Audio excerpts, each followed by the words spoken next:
Hi, everybody. We're just going to take a few minutes for people to get into our virtual kitchen with Dr. Annie Fenn. So we'll just seeing participants enter the room, which is very exciting.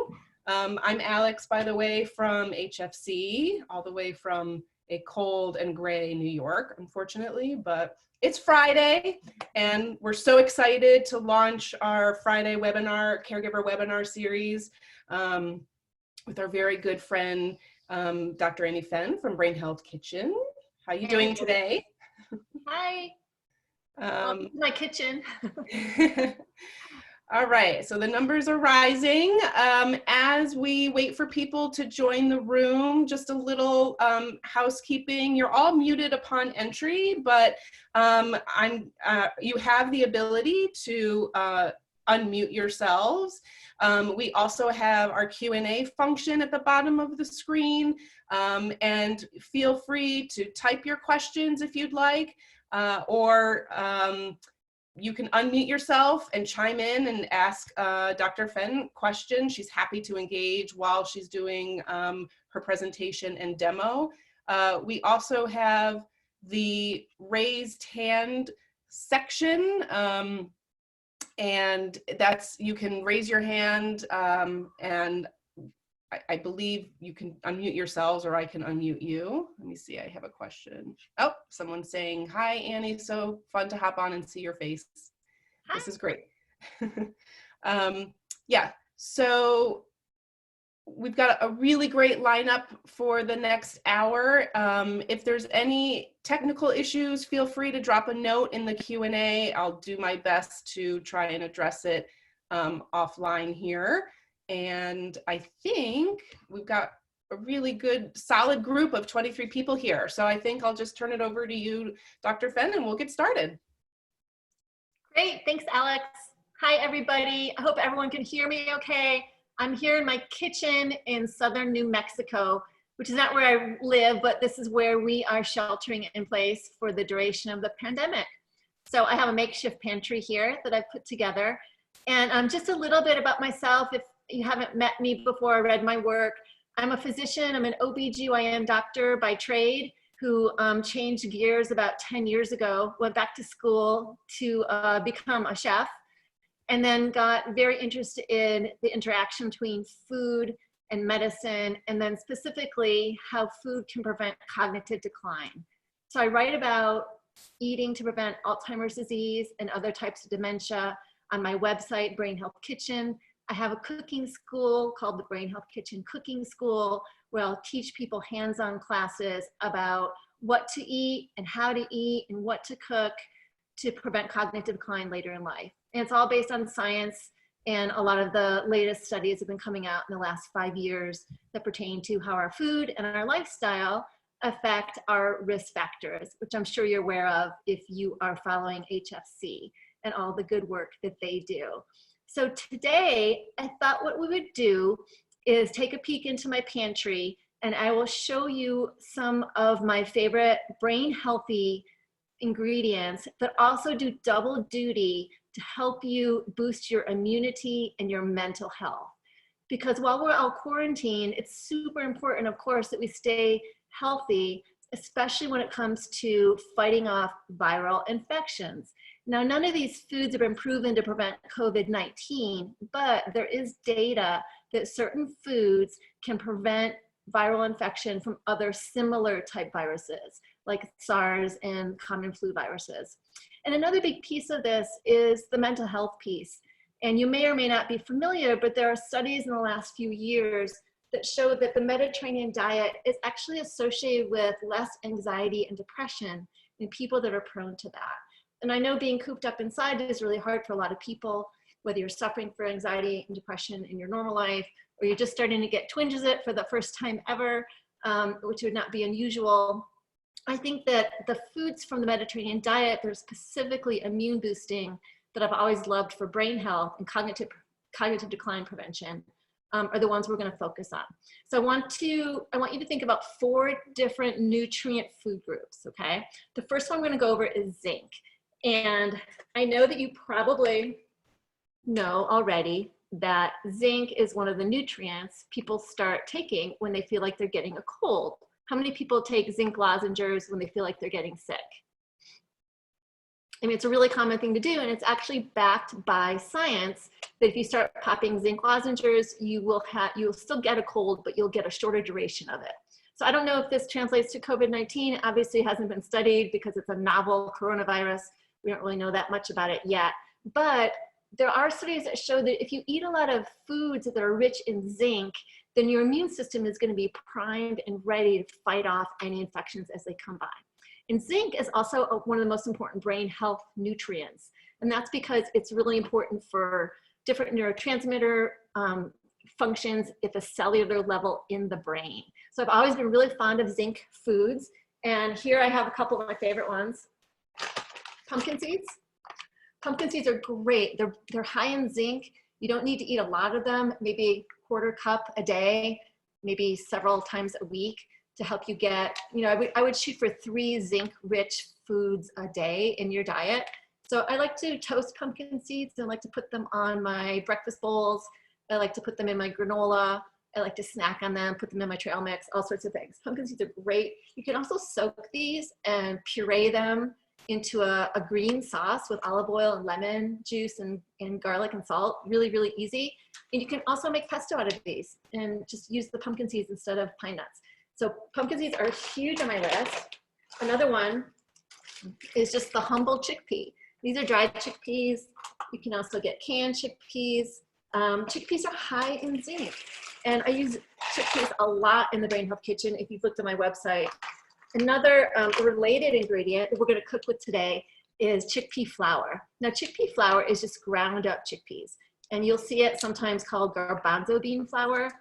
Sometimes you'll see it as garbanzo fava bean flour. It's all the same. You can use them interchangeably.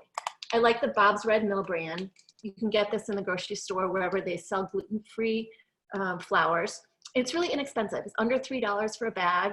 And what I like to do with chickpea flour, one of the things that I like to do is make Sokka chickpea pancakes. So we're going to do that at the end of, after I go through the ingredients with you.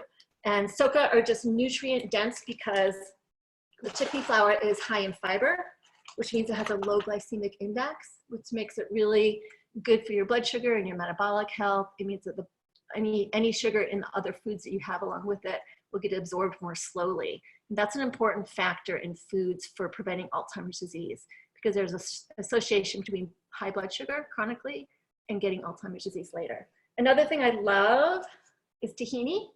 And, you know, tahini is just sesame seeds that are ground up into a creamy, almost like a peanut butter. And tahini is rich in zinc. A little bit goes a long way. I love making just simple salad dressings with it. You can mix it with lemon juice, olive oil, salt, and pepper, and may have a really simple salad dressing. There's another one on my website. It's a roasted broccoli salad with tahini drizzle.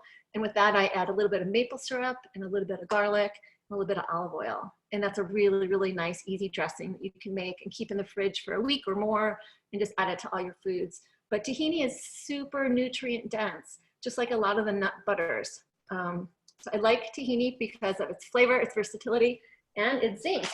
And then another really, yeah. Quick question, someone's asking if they should be taking a zinc supplement, and if so, how much?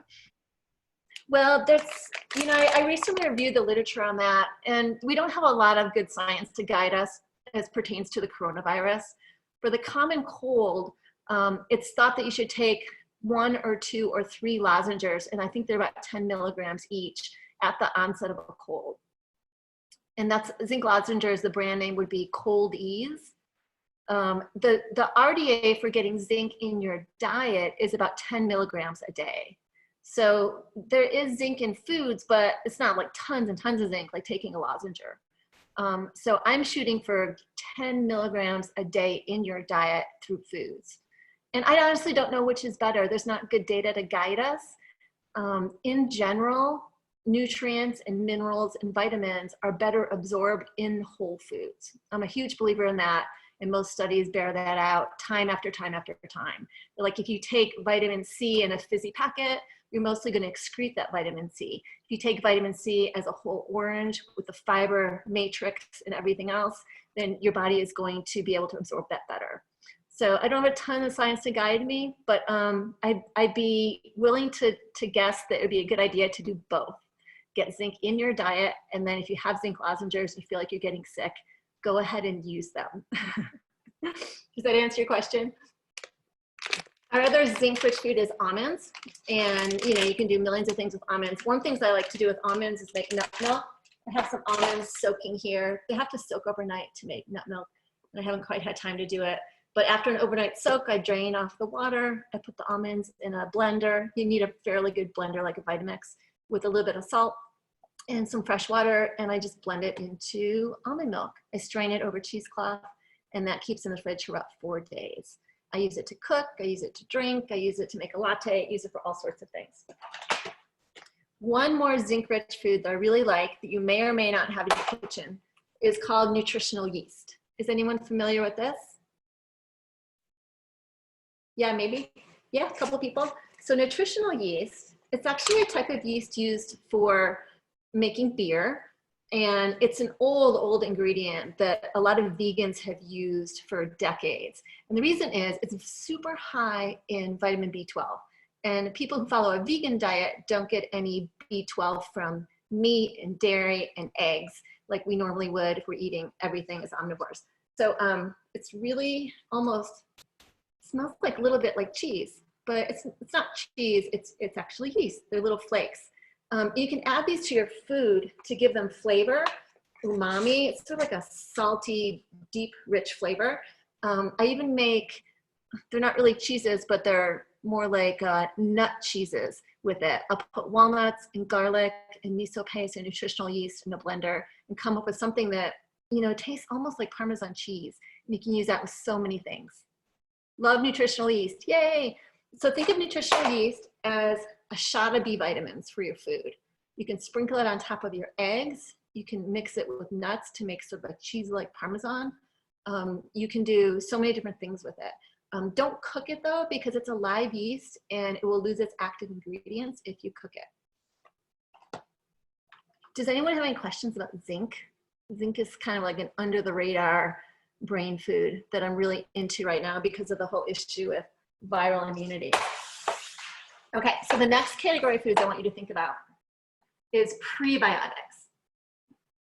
So I think we all know what probiotics are, right? Probiotics are capsules that you purchase, and they're full of gut-friendly or gut-healthy bacteria, and they're intended to give us a healthy gut microbiome or increase the diversity of the gut that live in our intestinal tract. So the whole thing about the microbiome is super important when it comes to viral immunity, especially, as well as mental health and brain health.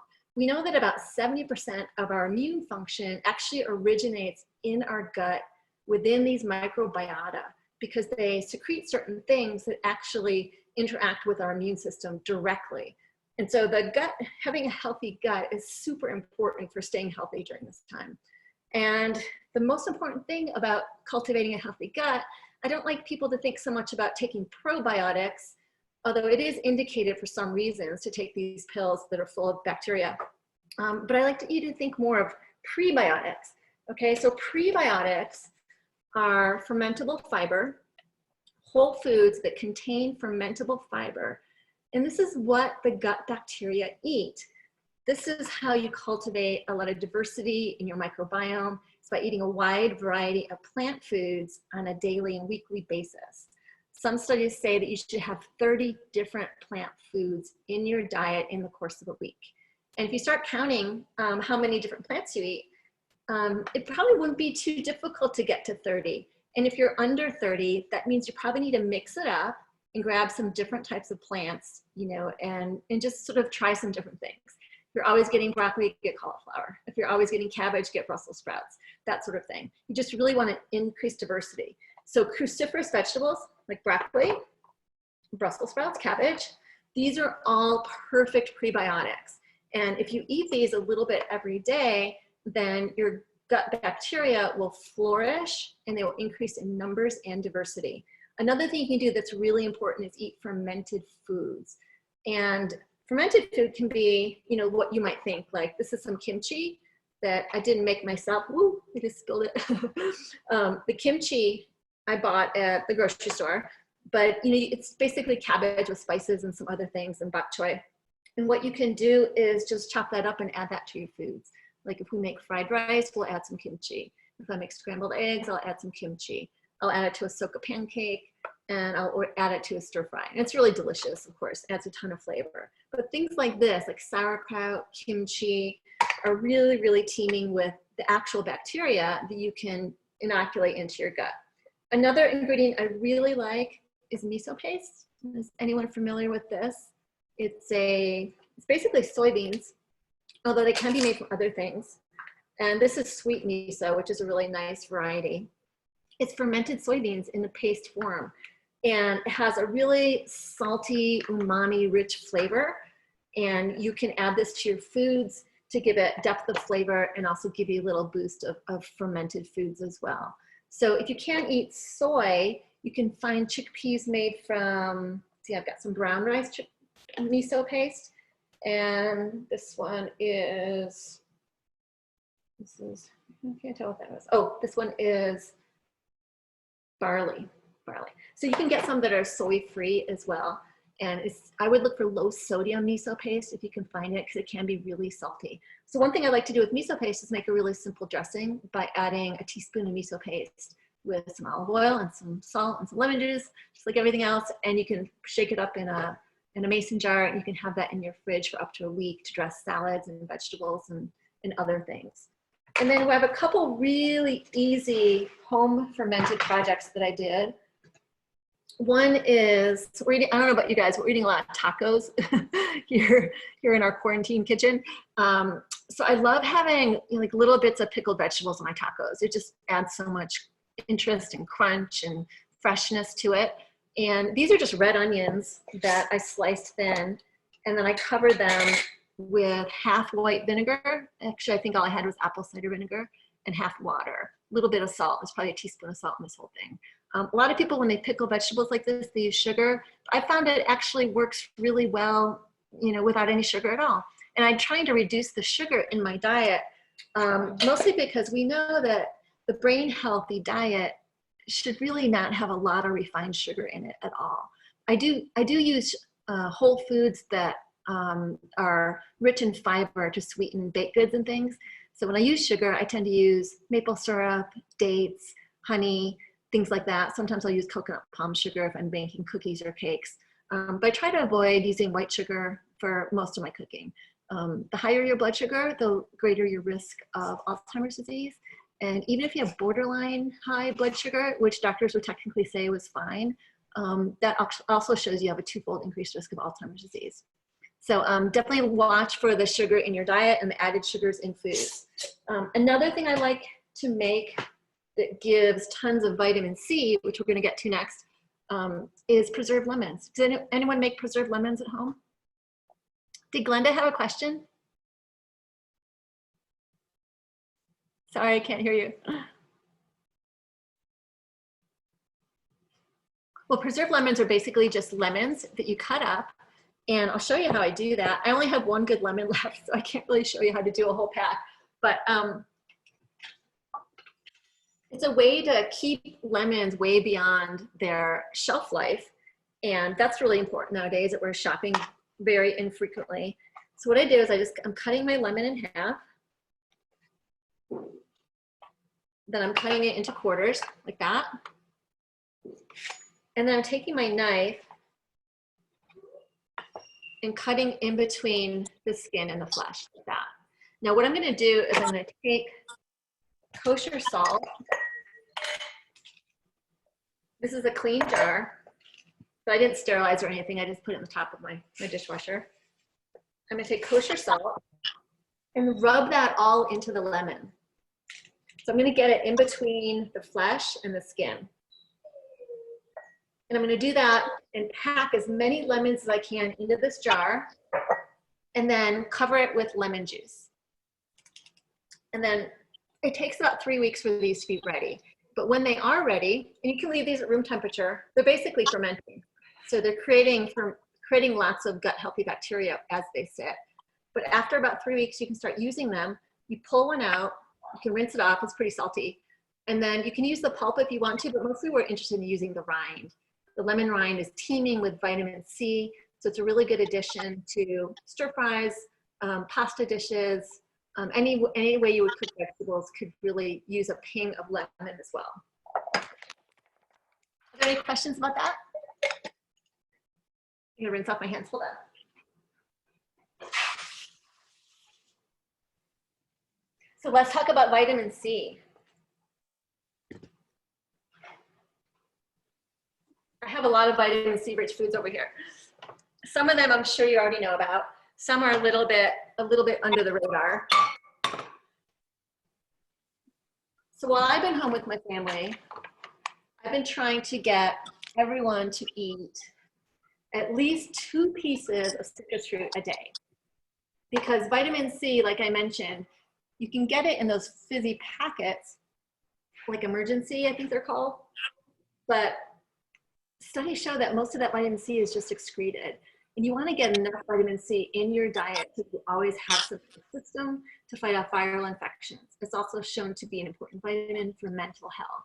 So vitamin C in foods, super important. Vitamin C in pills and packets, probably not so good. I really like the mandarins that are coming out now. I really like the grapefruit. I'm super into kumquats if I can find them. Kumquats, as you know, you can eat the whole thing, skin and all.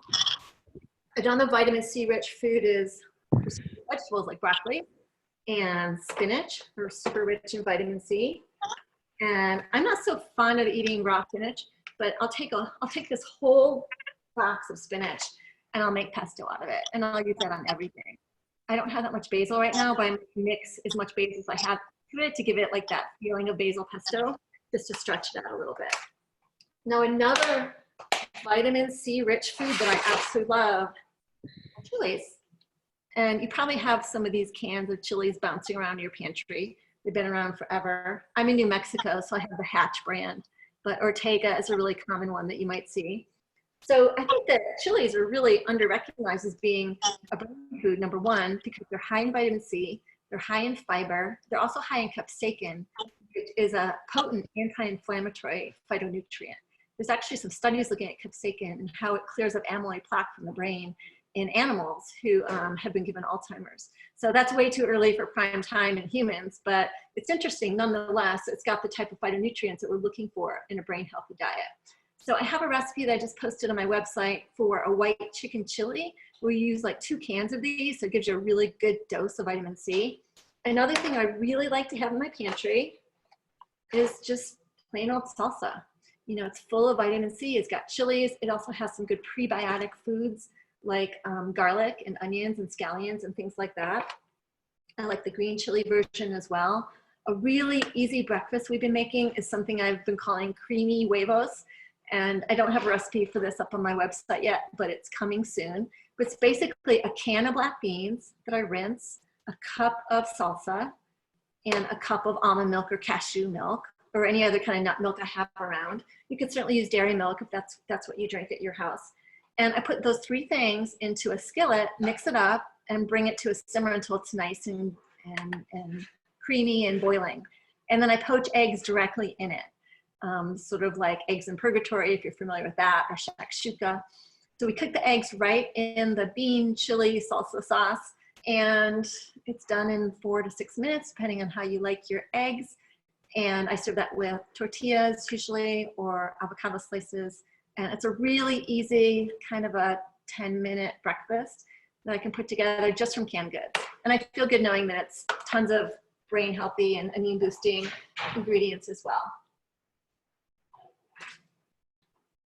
And then the last thing we're going to talk about is vitamin D. You probably already know that vitamin D is super important for mental health. A lot of people take vitamin D supplements during times of the year when there's not a lot of sunlight. These are the ones I take.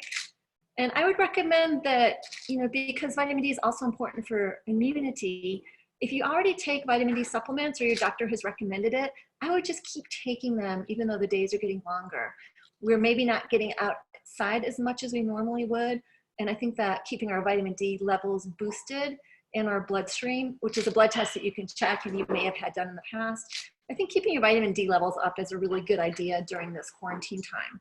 So I'm eating a lot of vitamin D rich foods, but I'm also taking my vitamin D tablets. It's hard to get a ton of D in foods. There's not that many things that contain D. But one thing I always have in my pantry is some tinned seafood. These are sardines, and these are very rich in vitamin D, as are all the fatty fishes. There's a useful acronym for fatty fish called SMASH, S-M-A-S-H. And these are the fish that are highest in omega-3 fatty acids and vitamin D. And the S stands for sardines. The M is for mackerel. The A is for anchovies. The other S is for salmon. I like having salmon burgers in my freezer for really quick meals. These are from a company called Wild for Salmon that they deliver a box of frozen seafood to my house. It's really high quality and well sourced. And then the H in SMASH is herring. So those are the top omega-3 fatty acid rich seafoods. Omega-3s are really important for mental health, as I'm sure you know. There's studies in people with anxiety and depression that show that if they don't have as many high quality omega-3s in their diet, they tend to have more severe bouts and more bouts of anxiety and depression. So I think that's really important to keep in mind. I'm not eating as much fish as I normally do because I don't have access to my usual grocery stores. So I'm actually taking omega-3 supplement as well. And my rule of thumb is if I don't have fish that day, I take 1 or 2 of these. I don't take these all the time because I usually try to get all my omegas in my diet. But during this quarantine time, I'm relying a little bit on the supplements. And another really great food that is rich in vitamin D, but also good for your immune system for other reasons, are mushrooms. I don't know if you can see these, but these are morel mushrooms. I like to forage for mushrooms. I found these last spring in the Tetons where I live. They grow along the river and they've been dried since then. So I love having these in my pantry and I use them all the time in pastas, risottos, stir fries, all sorts of things like that. I think that's all of our pantry ingredients. Can you just go over SMASH again? SMASH. So SMASH fishes, these are the ones high in omega-3s and vitamin D. They're fatty fishes. So the first S stands for sardines. The M is mackerel. The A is anchovies. The second S is salmon. And the H is herring, such as pickled herring, like you would find in a can or get from a deli.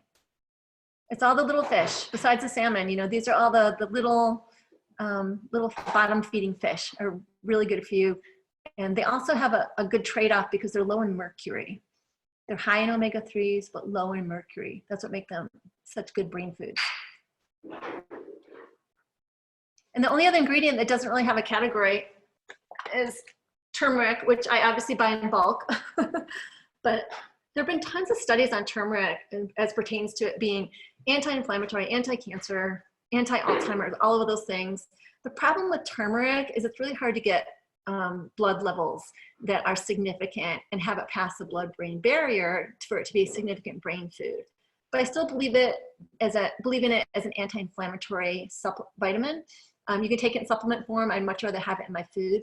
But when you cook with turmeric, it gets absorbed better if, number one, you mix it with black pepper. The piperin in black pepper will increase the bioavailability of the curcumin, which is the active ingredient in turmeric. And also saute it in some sort of a healthy fat. For me, that's always going to be olive oil. Sometimes I use avocado oil in my cooking. You could also use ghee. Some people like coconut oil, which I'm not in as much favor of because it's high in saturated fats. I like the oils that have more mono and polyunsaturated fats. But use a healthy fat to cook your turmeric. Add black pepper to it if you like that and it's appropriate. And try to find ways to use turmeric in all of your cooking. And I think it's a really good addition to a brain healthy diet. So how are we doing on time, Alex? We are good. We are at the 1:30 mark. Oh, perfect, perfect. So at this point, I would love to hear if you have any questions. I'm going to show you how to make Sokka, which is a Sokka in the style of a frittata, which is a really easy thing to have in your back pocket to whip up quick meals. But if you have any questions, this would be a really good time. Yeah, you guys can either type them into the Q&A or you can chat them. or I believe you have the ability to unmute yourself, or you can raise your hands. We do have one question. Are all vegans doomed since we don't eat any animal products? What was the question? Are vegans doomed since we don't eat any animal products? No, I don't think you're doomed. I think you just need to be a smart vegan. And that's by knowing, you know, what might be lacking in your diet. You know, the B12 is obvious. You can certainly check for that when you go to the doctor as well. You know, and just trying to max out your omega-3s from plant-based sources. The like walnuts and other types of nuts are rich in ALA, which is the plant-based omega-3 fatty acid. So no, I don't think you're doomed at all. You can also get plant-based sources of omega-3 supplements made from algae and some other things. And I don't know as much about those, like which brands to recommend, but I know there's some good ones out there.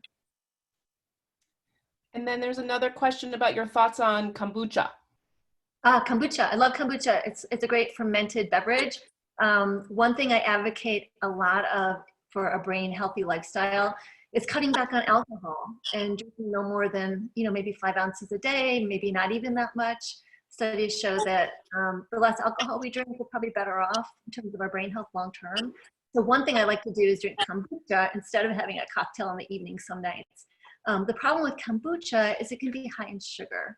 And you're probably already aware of the studies that show that sugary drinks are really bad for the brain.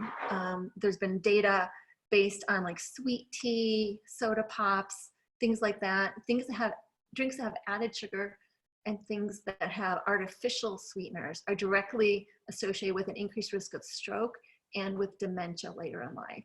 So we don't want to really have too much sugar in the things that we drink. And I think the reason for that is, you know, when you drink something that's rich in sugar, it's going to go straight into your bloodstream and it's going to spike your insulin quicker. So if you can find a brand of kombucha that you like, or maybe even make it yourself at home, and have a low sugar variety, I think it's totally fine. Yeah. Great. We have a few more questions here. What was the use of the lemon rinds? Someone's asking. Oh, lemon rinds. So preserved lemons are traditionally used in Moroccan food and a lot of Mediterranean dishes. So you can use them. One dish I really like to do is I take Brussels sprouts and I'll have them and then saute them in a pan with olive oil and salt. And then I add the lemon rind, which I just cut into slivers, and add that to the pan. And then I toss that with whole grain pasta and some toasted almonds. And that's a really nice, easy, it's vegan and it's plant-based and it's whole grain supper. But think of it as sort of a flavor booster and a citrus booster for so many different dishes that you could, anywhere you would use lemon juice or lemon zest. And the fact that it's been fermenting means it's also adding some gut healthy bacteria as well. It's also a great way to stretch your lemons.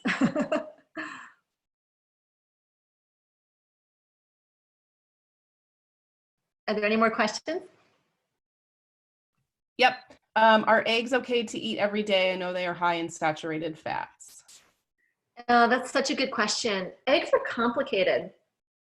Eggs are complicated because most people can eat eggs without having any impact on their blood cholesterol. But some people are what's considered hyper responders.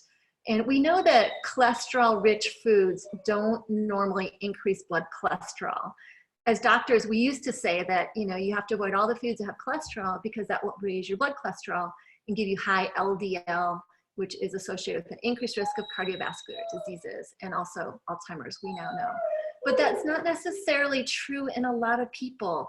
And also it's found that the saturated fat in your diet is much, much more important than the cholesterol in your diet in terms of raising LDL, if that makes sense.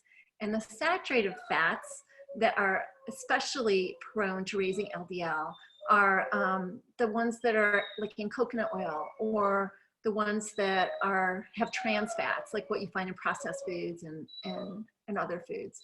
So some people can eat eggs, and I think a good middle ground is 3 to 4 eggs per week. I certainly don't go crazy on eggs. There's some weeks I don't eat many of them at all, but my cholesterol is perfectly fine. So I'm not worried about having an effect on my blood cholesterol. That's a really good question. All right, I have Maria here with her hand up. Maria, did you want to ask a question? We can't hear you. I don't know if you have yourself on mute. You might have to unmute yourself. Can you hear me? Oh, now we can hear you. Yep. Hear you. Okay. So if I had already used the lemon juice, can I still preserve the rinds, the whatever is left of the lemons? No, you need the pulp. You need to pack the entire lemon in salt and lemon juice. Yeah. Okay. Because that's sort of what helps it ferment. It's got all that fermentable fiber from the fruit, and the bacteria act on that, and that's what turns it into a fermented food. So I don't think I would work without it, but what you can do is I try not to throw away my lemon rinds because the zest has actually got a lot of the vitamin C in it. So I like to grate it, and then I just put it in a little baggie in the freezer. Oh, you grate it and then you put it in the freezer. Okay. Yeah, and you can dip into it whenever you want.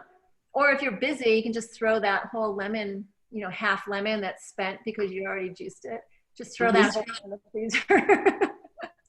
and then do what? Use the lemon zest. Yeah. Okay. All right. Thank you. I'm going to take a 30-second break because I'm babysitting my puppy and he needs to go out. Is that okay? Yeah, go ahead. He just had surgery, and so she has to pee a lot. I'll be right back. Yes, we all heard her, I think, she has a broken leg, that poor dog. Joy asked for the online resource for the fish oil. Joy, I'll try and get that for you and put it in the Q&A or the chat. Katrina offers that something helps with scurvy too. I think it might be the lemons. And Debbie will try and get to your questions around the eggs and a good substitute. If you have any other questions, please feel free to put them in the Q&A, and hopefully we'll be able to get to all of those this afternoon. Sorry about that. No worries. I was telling Alex before we started, our 9-month-old dog fell out of the back of my husband's pickup truck and broke her femur. And so she's recovering from surgery. Poor puppy. Yeah. Yeah. So one other question, and then we can get to your demo. Debbie is interested about, she has a primarily plant-based diet. What's the best way to get enough choline because she doesn't like eggs? Yeah, that's a tough one. I don't know a lot of plant sources of choline. Does anyone else? Because we primarily get choline from chicken and eggs. Eggs. I'd have to look that one up. Okay, we'll have to get back to you on that one, Debbie. Yeah. It may be that may be the thing, that's in eggs and chicken that are why it's part of the MIND diet. They don't mention eggs, but they mention chicken as one of the brain healthy food groups. I think that's because it gives you a good amount of lutein and choline, which are both really important brain health nutrients. Yep. All right. And where did you say you got your fish online again, the delivery? This is a great company. I know the owner personally. He's a fisherman from Alaska. He has his own boat. He can trace each salmon back to the stream where they catch it. Wow. And it's called Wild for Salmon. Okay, I'm going to type it in here. Wild for Salmon. And so they can send you a case of salmon fillets and salmon, pieces of it, as well as entire sides of salmon. And then they have a lot of other sustainably sourced seafood. Like I like to get their black cod, their scallops. I like their salmon burgers. So convenient, and they have really good prices. And it's a family-owned business. It's great. That's Wild for Salmon. And thanks to my colleague RJ for getting us a link about choline foods. Oh yeah. Cool, RJ, thank you.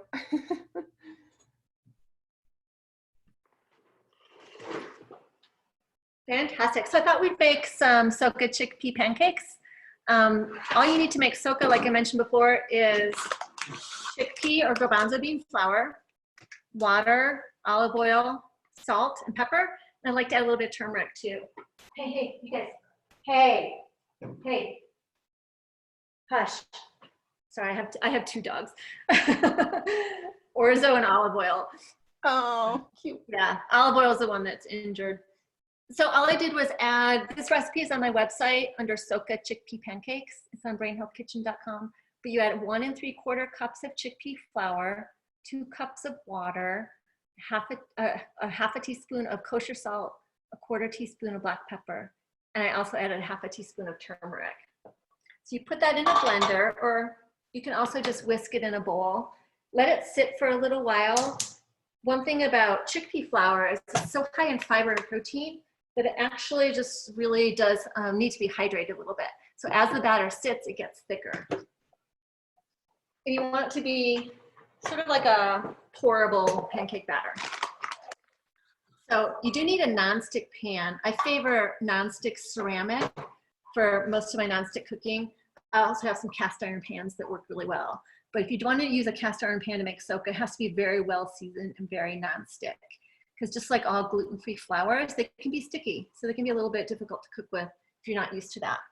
So I'm going to move my screen a little bit. Whenever I cook with olive oil, I try to cook it over a really gentle, low heat. And the reason for that is that these mono and polyunsaturated fatty acids in the olive oil are easily oxidized by high heat. And so you want to make sure you use a low or medium heat, never anything that's a huge searing flame. Just add a few drops of olive oil. Olive oil also contains polyphenols, and polyphenols are the phytonutrient that make it sort of a perishable fresh food. It's a phytonutrient from the olives. And these are one of the most important things that makes olive oil such a brain healthy ingredient as opposed to all the other oils. So we're just going to heat up our pan a little bit.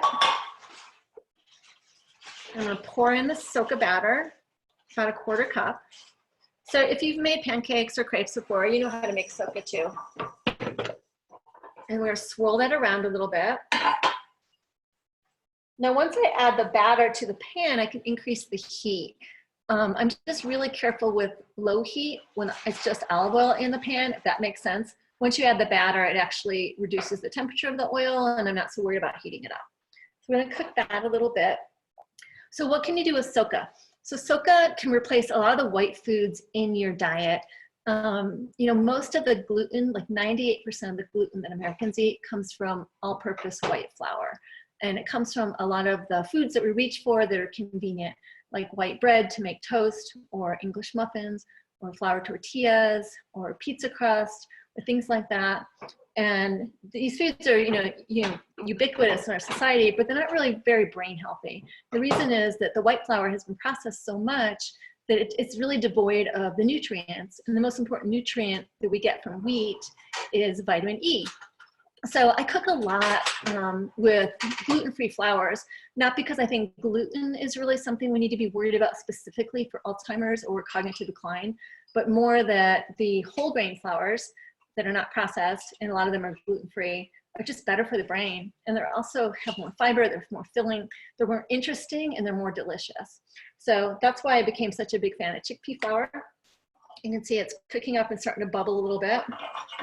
And once you get in the habit of making Sokka, you can cook off a batch of batter and make maybe like 6 or 8 of them. You can keep those in the fridge, separate them by with wax paper or parchment paper, and then just warm them up and eat them as you would, you know, like let's say you want a piece of toast, you can grab a Sokka and warm it up in a pan and put something on top of it. You can use it like a wrap and wrap it around chicken salad or lettuce and salad or scrambled eggs or something like that. You can also make a pizza out of it. You can top it with pesto and vegetables, a little bit of cheese, whatever you like on your pizza. So it's super versatile that way. Because this has turmeric in it, it's nice and golden too. You can also just make a batch of batter like this and put it in a jar. I like using a mason jar. Shake it up before you use it because it might separate a little bit. And then you can just cook off Sokka as you go throughout the day. If hunger strikes, you've got a hungry teenager or a hungry kid, you can make them a couple Sokka and they can be happy really, really quickly. So it's almost ready to flip. So there's a couple of things you can do. You can actually take your Sokka and flip it over like a crepe. Or you can make what I like to call a Sokkata, which is sort of a riff on the frittata. So today I just went into my vegetable bin and I cleaned out all the veggies that needed to be used up. There was some sad looking broccoli. There was some asparagus from last night's dinner, some red peppers. So I'm gonna just cook this into the Sokka batter. Much like a frittata, it ends up cooking a little bit right into the actual pancake.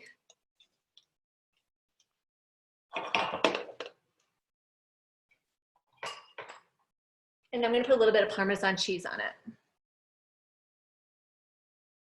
So I don't use a lot of cheese in my cooking. Like I said, I like to make vegan cheeses from Nutritional Yeast and walnuts and some other things.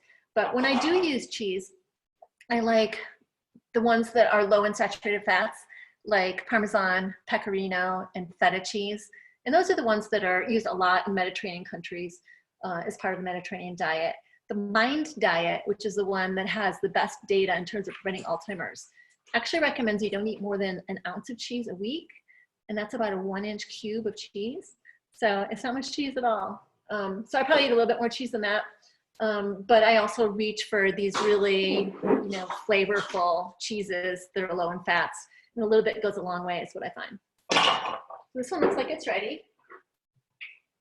Annie, can you remind me, is the Sokka recipe on your website? It is, yeah. It's great. If you go to the recipe tab, it's under Sokka Chickpea Pancakes. Great, thanks. So if I had to describe what a Sokka tastes like, it tastes like as if hummus was a pancake. It's crispy on the outside, creamy on the inside. It's not unusual for it to tear a little bit. A lot of gluten-free flours are just a little bit, delicate to work with. It's no big deal. It still tastes really good. And you wouldn't believe how filling it is. This would be an entire meal for me, and I'd be full until supper time. So I'm probably going to save the rest of this since we already had breakfast and lunch today.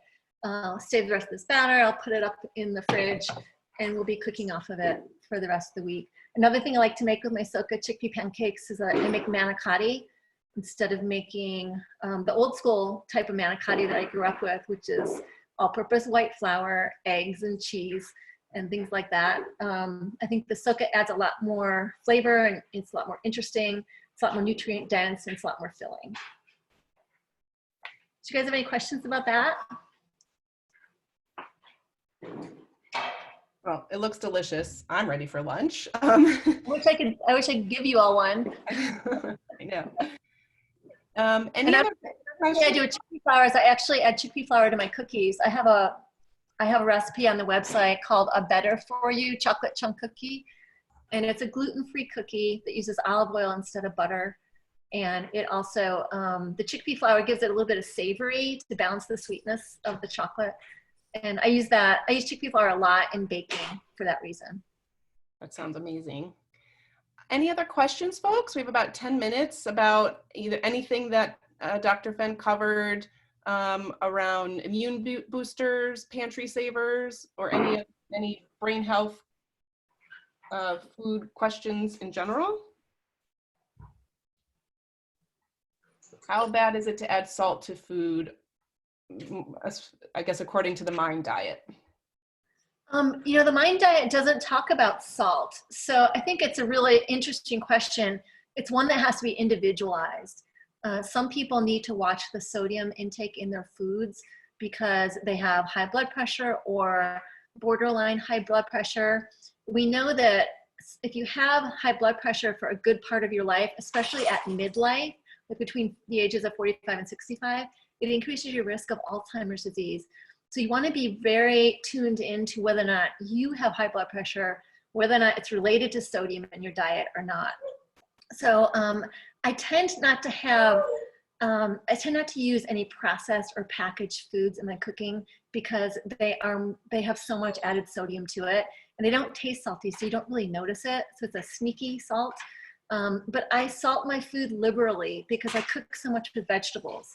I'm really eating a 90% plant-based diet when I talk about a brain healthy diet.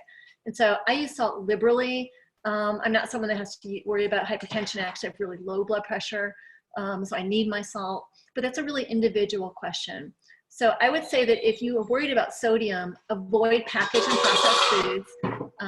And also, you know, just be cognizant of the amount of salt that you use when you're cooking too. There's a dog there that's hungry. Yeah, this is Livy. Aw, poor puppy in the cone of shame. She had a big operation. She's doing really well. That's her way of saying she wants some water. So while you're getting water, 2 questions. Do you have a recipe for vegan cheese on your website? And then also Debbie would like to know how you got interested in healthy brain cooking and starting Brain Health Kitchen. Okay, I do have a recipe for cashew ricotta, which I would have loved to show you, but I don't have a food processor here. I probably can make it in my Vitamix, but I haven't quite tried that yet. But it's called Lemony Cashew Ricotta. And if you go to the recipe tab, you'll find it.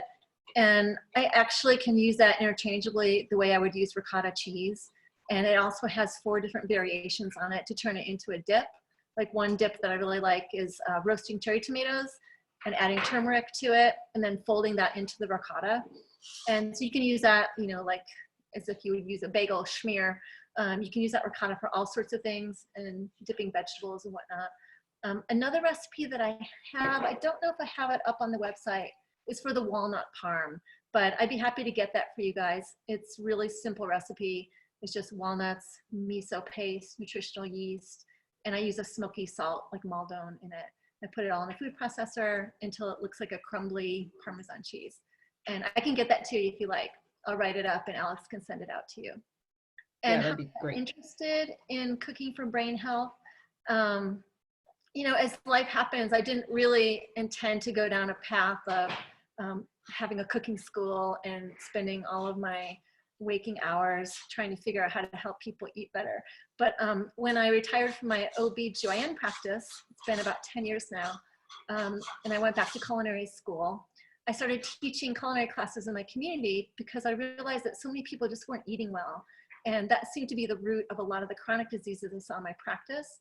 And I specialized in menopause, and it seemed to be at the root of a lot of the menopausal issues people had. I noticed that those who had a healthier plant-based diet actually had an easier transition with the menopause, and they had less problems afterwards. So I got really interested in the interaction between food and medicine and health. And then around 2015, a bunch of things happened at once. Number one, my mom was diagnosed with dementia. She has the earliest stage called mild cognitive impairment. So I was doing a deep dive in the literature to figure out how I could help her eat better. And, you know, as you know, mild cognitive impairment, there's studies ongoing showing that if you eat a brain healthy diet, you may be able to delay the progression of the disease to worse stages of Alzheimer's. So I was reading a lot about that and trying to help out my mom. The Mind Diet study came out in 2015, which was the paper out of Rush University that looked at a spin-off of the Mediterranean diet called the Mind Diet, which reduced the risk of Alzheimer's by 53% in the people that followed it after 4.5 years, which was totally remarkable and totally blew my mind. There's nothing else in the literature that came anywhere close to reducing Alzheimer's risk as much as the Mind Diet.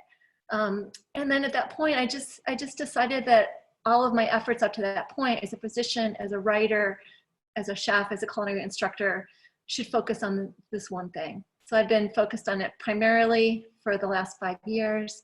I launched the cooking school in 2017, and I spent a lot of my time traveling around teaching people how to cook with these foods and why it's important. And we are so grateful for you and for your time today and for bringing us all of this incredible information. I think a lot of people are really excited to be introduced to your website and to have access to these amazing recipes. Again, thank you so much for spending some time with us today. I see Maria has one more question. Go ahead, Maria. It actually is not a question. It's just I wanted to say thank you. My daughter, Angie Neeson, she's a doctor and she's following you. I know Angie. Yes, she has recommended me. She's an amazing person. If you guys are on Instagram at all, you have to follow Flavors for Wellness. Dr. Neeson is a force of nature. I don't know how she gets everything done that she does, Maria. I know, I'm very proud of her. And also, I am starting to following you so that I can get, I thought this was so interesting, so interesting. I'm just so excited. Thank you so much for everything that you taught us today, and I'll be following you. Thank you, Maria. Well, I'm happy to come back and do some actual cooking classes if you guys would like, if you let Alex or me know what you'd like to learn. Yeah, definitely, guys. Please feel free to email HFC. You can email us at, I'll type it in the chat room, but it's info@wearehfc.org. So feel free to send us any suggestions or requests. And if you haven't already, please sign up for Brain Health Kitchen's newsletters. You can also go to our website, wearehfc.org, and sign up for our general newsletter. And now we are issuing a weekly care newsletter. So we hope to continue to bring you additional resources and during this challenging time, and hope this was an opportunity for you all to take a little break and think about ways to take care of yourselves. Thank you. Thanks, everybody. Really had fun having you in my kitchen. Yeah, thank you, and good luck with the puppy. Thanks. It's gonna be a long 8 weeks for her. Yeah, I think so, but we're all rooting for you. All right. Thanks, everybody. Have a great weekend. Bye-bye. Bye. Bye.